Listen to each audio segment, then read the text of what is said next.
Supreme court ने इनसे पहला प्रश्न पूछा कि आप मुझे ये बताइए कि बिजली की करंट की गति से इस अरुण गोयल का अपॉइंटमेंट कैसे कर लिया गया। पॉइंट नंबर 1, बिजली की गति का मतलब रातों रात अपॉइंटमेंट, रातों रात ही आपको अगले दिन चुनाव इलेक्शन कमीशन का अधिकारी भी बना दिया जाए।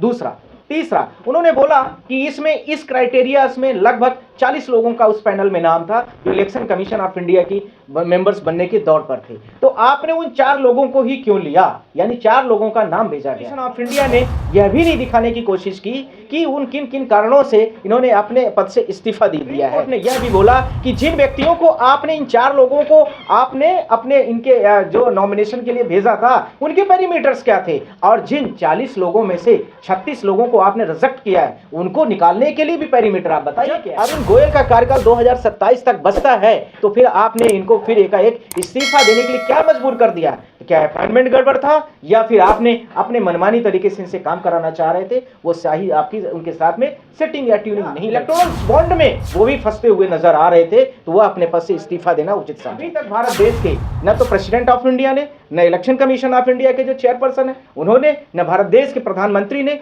न इसी के साथ में भारत देश की जो कॉन्स्टिट्यूशनल बॉडीज है वो किसी ने नहीं बोला है कि इनके मैनर्स क्या खराब थे। क्योंकि सुप्रीम कोर्ट वाला मामला तो अभी चल ही रहा है, वो तो आर्गुमेंट का विषय हो गया है, अभी तो उसका जजमेंट आया नहीं है, तो फिर क्या कारण थे?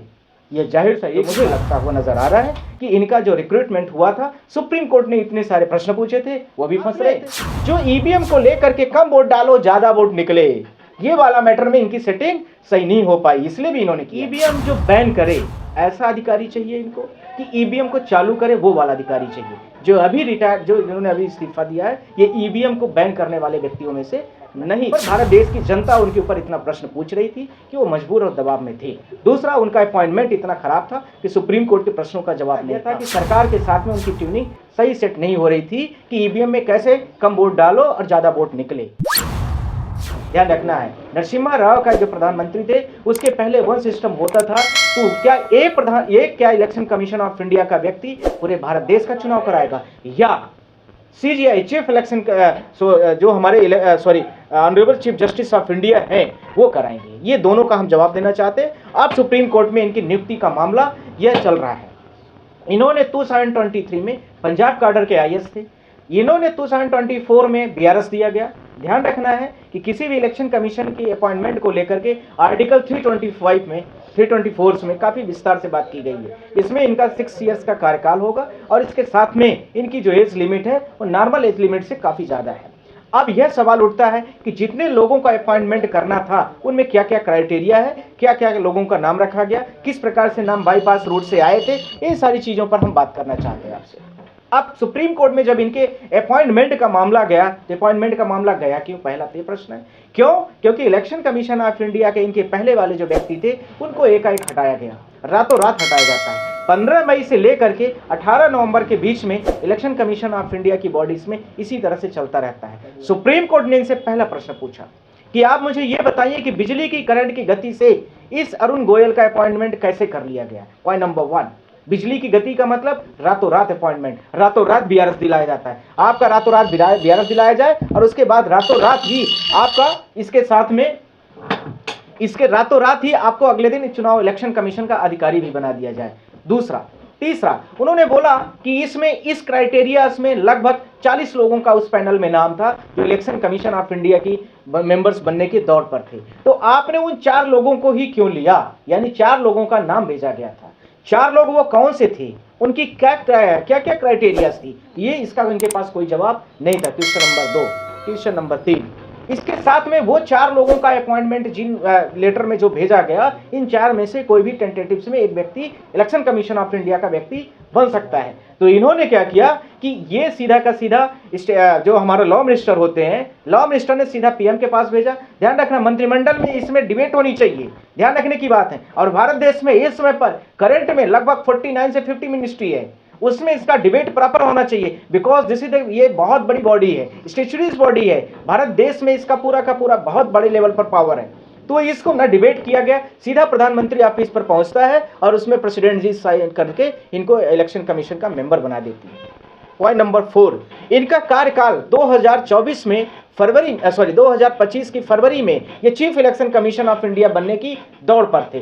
2027 तक इनका कार्यकाल है, तो फिर इनको क्यों हटाया गया? क्या 6 साल का जो कार्यकाल इलेक्शन कमीशन ऑफ इंडिया के लिए बनाया गया है वह नहीं पूरा होना चाहिए? Point number 6, election commission of India ने यह भी नहीं दिखाने की कोशिश की कि उन किन किन कारणों से इन्होंने अपने पद से इस्तीफा दे दिया है। तो सुप्रीम कोर्ट ने यह भी बोला कि जिन व्यक्तियों को आपने, इन 4 लोगों को आपने अपने इनके जो नॉमिनेशन के लिए भेजा था उनके पैरामीटर्स क्या थे, और जिन 40 लोगों में से 36 लोगों को आपने रिजेक्ट किया है उनको निकालने के लिए भी पैरामीटर आप बताइए क्या है?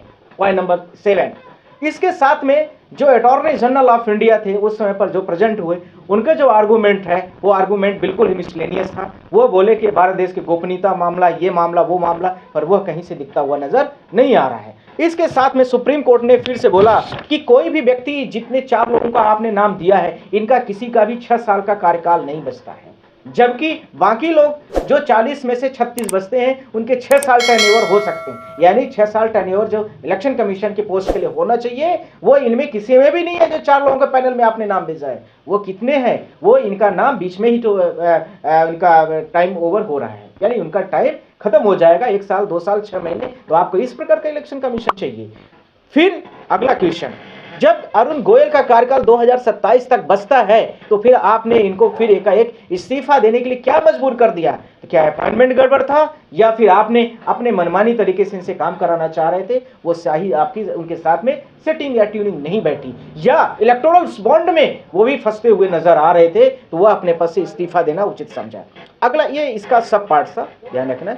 अगला इसमें क्वेश्चन बताया गया, सुप्रीम कोर्ट ने यह भी पूछा कि 24 घंटे के अंदर में अरुण गोयल का अपॉइंटमेंट किया गया है, ऐसी भारत देश में क्या इमरजेंसी आ गई थी? तो हमें 15 मई से जिस दिन से इनका अपॉइंटमेंट होता है और उस दिन के बीच के महीने की पूरी डिटेल दीजिए कि भारत देश के इलेक्शन कमीशन के डेट शीट पर क्या क्या सिग्नेचर है और किस किस तरीके से निर्णय लिए गए हैं, वह भी हमें डिटेल्स पूरी की पूरी चाहिए। गैर संवैधानिक तरीके से यह भारत देश में किया गया यह पूरा अपॉइंटमेंट था, जिसको लेकर के इलेक्शन कमीशन ऑफ इंडिया की तरफ से प्रेजेंट हुए अटॉर्नी जनरल जो भारत देश के थे उनके पास कोई जवाब नहीं था। ध्यान रखना है, इलेक्शन कमीशन ऑफ इंडिया ने जिस तरह से अपने पद से इस्तीफा दिया है वो आर्टिकल 324 में, आर्टिकल 5 में, 324 में सब सेक्शन 5 है। अब वो क्या कहता है मैं आप लोगों के सामने में बोलना भी चाहता हूं। सब सेक्शन 5 क्या कह रहा है, देखिए ये किस तरह से इनका अपॉइंटमेंट प्रेसिडेंट ऑफ इंडिया ने लिया है, कितनी कॉन्स्टिट्यूशनल वायलेशन हो रही है, मैं आपके माध्यम से बोलना चाहता हूं। इसमें लिखा subject of the provision of the any law made by the parliament, condition of the service and tenure office of the election commission of India, the regional commissioner shall be such a president may be rules and dependent. The provided the chief election commissioner shall not be removed, shall not be, it means must, shall not be removed from his office except, उसके office से कोई हटा नहीं सकता है, accept किसमें? देखिए 2 चीजें, लाइक दैट द मैनर, यानी कुछ वो गलत काम करता है, तो गलत काम क्या किया उसने, डिस्क्लोज करे भारत सरकार या इलेक्शन कमीशन या president of India. Second point है, and like ground of the जज of the supreme court and condition service of the chief election commission shall not be valid, यानी सुप्रीम कोर्ट ऑफ इंडिया उसको यह घोषित कर दे यह व्यक्ति इस पोस्ट के काबिल नहीं है। तो दोनों में से कौन सा कारण है? अभी तक भारत देश के न तो प्रेसिडेंट ऑफ इंडिया ने, न इलेक्शन कमीशन ऑफ इंडिया के जो चेयरपर्सन है उन्होंने, न भारत देश के प्रधानमंत्री ने, न इसी साथ में भारत देश की जो कॉन्स्टिट्यूशनल बॉडीज है वो किसी ने नहीं बोला है कि इनके मैनर्स क्या खराब थे। क्यों? क्योंकि सुप्रीम कोर्ट वाला मामला तो अभी चल ही रहा है, वो तो आर्गूमेंट का विषय हो गया है, अभी तो उसका जजमेंट आया नहीं है। तो फिर क्या कारण थे? यह जाहिर सा एक ही कारण है जो मुझे लगता हुआ नजर आ रहा है कि इनका जो रिक्रूटमेंट हुआ था, सुप्रीम कोर्ट ने इतने सारे प्रश्न पूछे थे, वो भी फंस रहे थे। साथ में जो ईवीएम को लेकर के कम वोट डालो ज्यादा वोट निकले, ये वाला मैटर में इनकी सेटिंग सही नहीं हो पाई, इसलिए भी इन्होंने किया है। एक यह भी तथ्यात्मक ऐसा होने की संभावना बनती है। इसी के साथ में एक और अगला point, election commission of India ने अभी भारत देश के सारे राज्यों में लगभग डीजीपीओ से मिले हैं और उसके बाद चुनाव को लेकर के उन्होंने ब्रीफिंग दी है काफी बड़े लेवल से। उसमें कई सारे पत्रकारों ने से पूछा भी कि भारत देश का 2024 का जो लोकसभा का चुनाव है क्या ईवीएम को लेकर के होगा कि बैलेट बॉक्स में होगा। तो उन्होंने यह भी बोला कि जो जो भी पिटीशंस पड़ी हैं हम सुप्रीम कोर्ट के डायरेक्शन का इंतजार कर रहे हैं। आप लोगों ने देखा होगा मीडिया में, वो इंतजार अभी तक कर रहे हैं। मुझे यह नहीं समझ में आता है कि क्या इनके यह कारण वैलिड हैं? जब आप अगले महीने 15 दिन 10 दिन के बीच में कभी भी आचार संहिता लग सकती है, आप चुनाव के दिन आ गए हैं, पूरी आपने भारत देश की तैयारियां कर दी है, इतना आपने भारत देश का पैसा इन्वेस्ट कराया है, इसके पहले एक बॉडी पहले भी नहीं थी, यानी 3 लोगों की बॉडी होती है, 2 बॉडी नहीं है, एक बॉडी सिर्फ बच रही है। तो क्या भारत देश में अब करंट में एक ही इलेक्शन कमीशन अधिकारी क्या भारत देश के चुनाव कंडक्ट कराएगा लोकसभा का? नहीं, ऐसा नहीं होगा। जब तक तीनों बॉडी नहीं बैठ जाती है, स्टैट्यूटरी बॉडी जब तक तीनों नहीं हो सकती है कि कोई भी जजमेंट नहीं दे सकते हैं, वो कोई भी ऑर्डर नहीं पास कर सकते, तो होगा क्या?